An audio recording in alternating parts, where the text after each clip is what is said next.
पहिलो कण्ड चित्तकण्ड परमार्थ धर्म। अभिधर्ममा 4 परमार्थ धर्मको व्याख्या गरिएको छ। ती हुन् 1 चित्त, 2 चेतसिक, 3 रूप, 4 निब्बान। चित्तलाई विभिन्न वर्गीकरणमा बुझ्न सकिन्छ। यहाँ पहिले भुवन भूमि अनुसार चित्तको वर्गीकरण गरिएको छ। 1 कामावचर चित्त, 2 रूपावचर चित्त, 3 अरूपावचर चित्त, 4 लोकोत्तर चित्त। 1 कामावचर चित्त। कामावचर चित्तमा 3 प्रकारको चित्त हुन्छ। 1 अकुशल चित्त 12, 2 अहेतुक चित्त 18, 3 कामावचर महाकुशल 8, कामावचर महाक्रिया चित्त, कामावचर महाविपाक चित्त 24। अकुशल चित्त 12, अकुशल चित्त 12 हुन्छ। लोभ चित्त 8, द्वेष चित्त 2 र मोह चित्त 2। लोभ चित्त 8। 1 सोमनस सहगत दिठ्ठिगत संपयुक्त असंखारिक चित्त। 2 सोमनस सहगत दिठ्ठिगत संपयुक्त ससंखारिक चित्त। 3 सोमनस सहगत दिठ्ठिगत विपयुक्त असंखारिक चित्त। 4 सोमनस सहगत दिठ्ठिगत विपयुक्त ससंखारिक चित्त। 5 उपेक्षा सहगत दिठ्ठिगत संपयुक्त ससंखारिक चित्त। 6 उपेक्षा सहगत दिठ्ठिगत संपयुक्त ससंखारिक चित्त।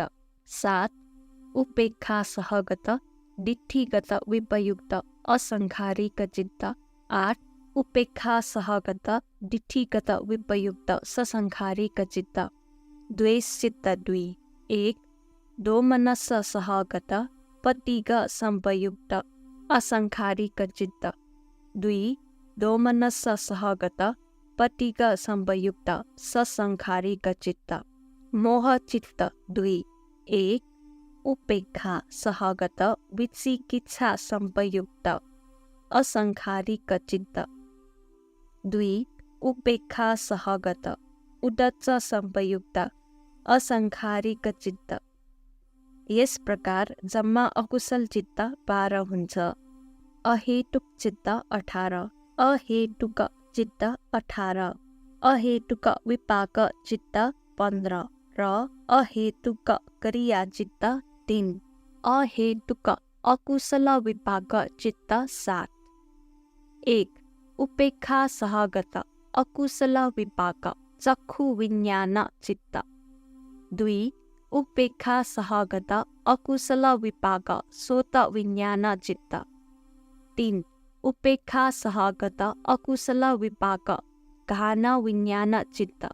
4 उपेक्षा सहगत अकुशल विपाक जीवा विज्ञान चित्त। 5 दुःख सहगत अकुशल विपाक काय विज्ञान चित्त। 6 उपेक्षा सहगत अकुशल विपाक संपत्ति छन्न चित्त। 7 उपेक्षा सहगत अकुशल विपाक संतीरण चित्त। अहेतुक कुशल विपाक चित्त 8। 1 उपेक्षा सहगत कुशल विपाक चक्षु विज्ञान चित्त। 2 उपेक्षा सहगत कुशल विपाक सोत विज्ञान चित्त। 3 उपेक्षा सहगत कुशल विपाक घान विज्ञान चित्त। 4 उपेक्षा सहगत कुशल विपाक जीवा विज्ञान चित्त। 5 सुख सहगत कुशल विपाक काय विज्ञान चित्त। 6 उपेक्षा सहगत कुशल विपाक संपत्ति छन्न चित्त। 7 सोमनस सहगत कुशल विपाक संतीरण चित्त। 8 उपेक्षा सहगत कुशल विपाक संतीरण चित्त। अहेतुक क्रिया चित्त 3 उपेक्षा सहगत पंचद्वारा वजन चित्त। 2 उपेक्षा सहगत मनोद्वारा वजन चित्त। 3 सोमनस सहगत हसितु पाद चित्त। यस प्रकार जम्मा अहेतुक चित्त 18 हुन्छन्। नोट: पञ्चद्वारा वजन चित्त र मनोद्वारा वजन चित्त दुईलाई आवजन चित्त पनि भनिन्छ। मनोद्वारा वजन चित्तलाई ओठब्बन चित्त पनि भनिन्छ। अकुशल चित्त 12, अहेतुक चित्त 18, जम्मा 30 चित्तलाई अशोभन चित्त भनिन्छ। यसपछि माथिका राम्रो वा असल चित्त 59लाई शोभन चित्त भनिन्छ। अहेतुक राम्रो वा नराम्रो दुवै होइन, तापनि अशोभनमा राखिएको हुन्छ। कामावचर महाकुशल चित्त 8। 1. सोमनस्स सहगत ज्ञान संपयुक्त असंखारिक चित्त। 2. सोमनस्स सहगत ज्ञान संपयुक्त ससंखारिक चित्त। 3.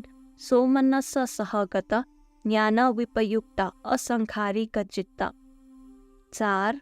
सोमनस्स सहगत ज्ञान विपयुक्त ससंखारिक चित्त। 5. उपेक्षा सहगत ज्ञान संपयुक्त असंखारिक चित्त। 6. उपेक्षा सहगत ज्ञान संपयुक्त ससंखारिक चित्त। 7. उपेक्षा सहगत ज्ञान विपयुक्त असंखारिक चित्त। 8. उपेक्षा सहगत ज्ञान विपयुक्त ससंखारिक चित्त। कामावचर महाविपाक चित्त 8। 1. सोमनस्स सहगत ज्ञान संपयुक्त असंखारिक चित्त। 2. सोमनस्स सहगत ज्ञान संपयुक्त ससंखारिक चित्त। 3. सोमनस्स सहगत ज्ञान विपयुक्त असंखारिक चित्त। 4.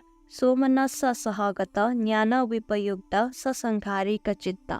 5. उपेक्षा सहगत ज्ञान संपयुक्त असंखारिक चित्त। 6.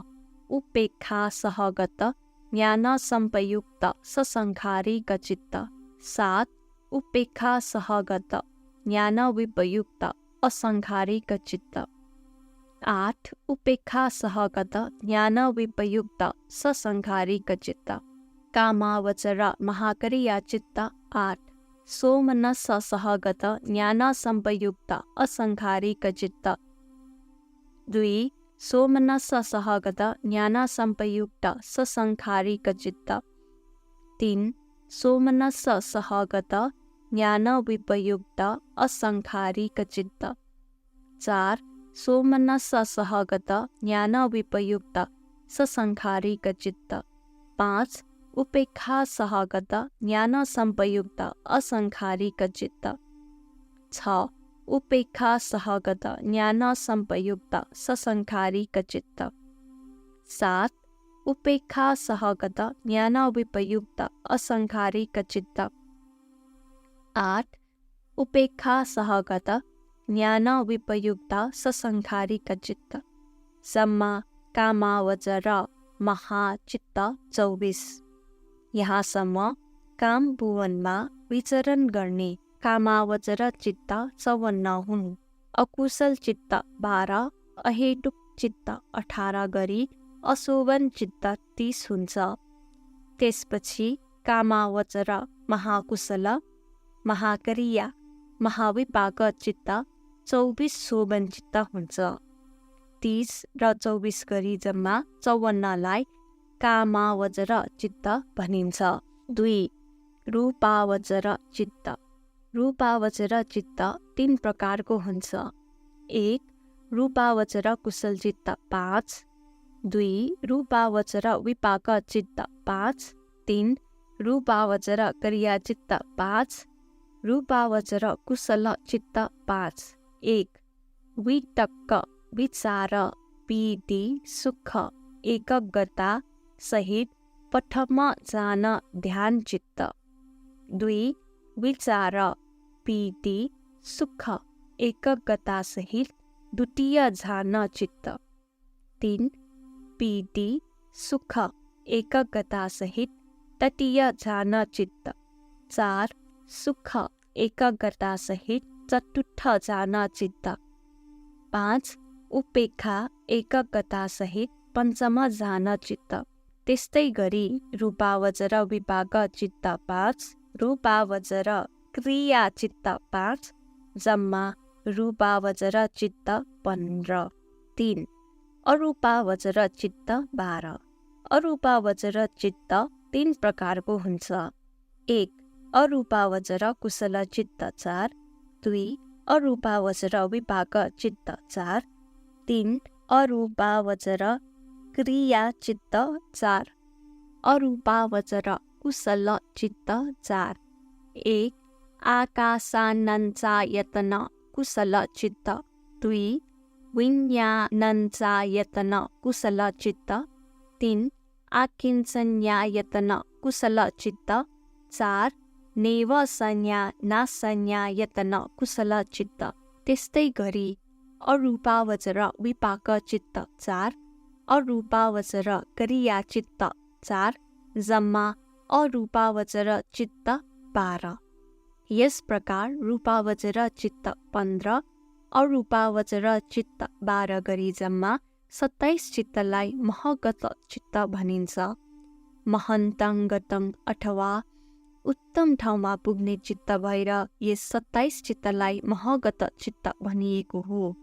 यस चित्तलाई जान ध्यान चित्त पनि भनिन्छ। 4. लोकोत्तर चित्त। लोकोत्तर चित्तमा 2 प्रकारको चित्त हुन्छ। 1.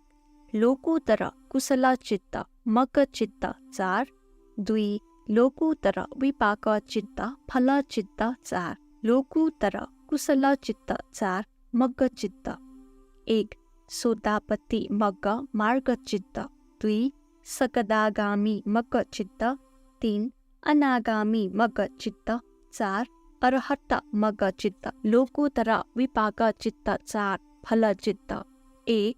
सोतापति फल चित्त, 2. सकदागामी फल चित्त, 3. अनागामी फल चित्त, 4. अरहत फल चित्त। जम्मा संक्षिप्तमा लोकोत्तर चित्त 8 हुन्छन्। ध्यानले बढाउने अवस्थामा लोकोत्तर चित्त 8 को 40 हुन्छ। यस प्रकार सोतापट्टि एउटैमा वितक्क विचार पीति सुख एककता सहितको प्रथम जान सोतापट्टि मग्ग चित्त, 2. विचार पीति सुख एककता सहितको द्वितीय जान सोतापट्टि मग्ग चित्त, 3. पीति सुख एककता सहितको तृतीय जान सोतापट्टि मग्ग चित्त, 4. सुख एककता सहितको चतुर्थ जान सोतापट्टि मग्ग चित्त, 5. उपेक्षा एककता सहितको पञ्चम जान सोतापट्टि मग्ग चित्त। त्यसरी नै सकदागामी मग्ग, अनागामी मग्ग, अरहत मग्ग 4 वटैमा हरेकको 5 वटा जान चित्तले गुना गरेर 20 वटा मग्ग चित्त हुन्छ। त्यसरी नै सोतापट्टि फल, सकदागामी फल, अनागामी फल, अरहत फल सबैमा 5 जानले गुना गरेर 20 वटा हुन्छ। त्यस्तै मग्ग 20 र फल 20 गरी 40 चित्त हुन्छ। नोट: यहाँसम्म धमावती गुरुमाले पुस्तकमा लेख्नुभएको हो। यहाँबाट अगाडि धमावती गुरुमाले धर्मकीर्ति विहारमा देशना गरी व्याख्या गर्नुभएको अनुसार प्रस्तुत गरिन्छ।